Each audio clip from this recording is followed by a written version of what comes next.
રાજકોટના હેમુ ગઢવી હોલમાં હું નથુરામ નાટક સામે કોંગ્રેસે ઉગ્ર વિરોધ પ્રદર્શન કર્યું હતું।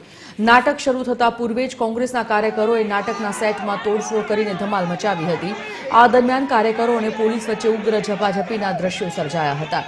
પરિસ્થિતિ વણસતા પોલીસે તાત્કાલિક કાર્યવાહી કરીને વિરોધ કરી રહેલા કાર્યકરોની અટકાયત પણ કરી હતી। ત્યારે કોંગ્રેસે આજે પણ જામનગરમાં નાટકનો વિરોધ કરવાની ચીમકી ઉચ્ચારી છે।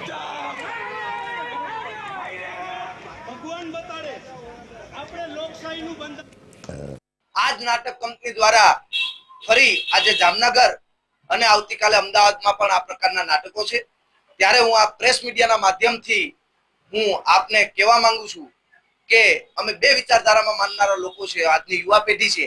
ત્યારે હું યુવાન તરીકે કહું છું કે અમે ગાંધીજીની વિચારધારા માનીએ અને ગાંધીજીની વિચારધારાથી જો ન માનતા હોય તો ભગતસિંહની વિચારધારા પણ અમે યુવાનો અપનાવવા માટે તૈયાર છીએ।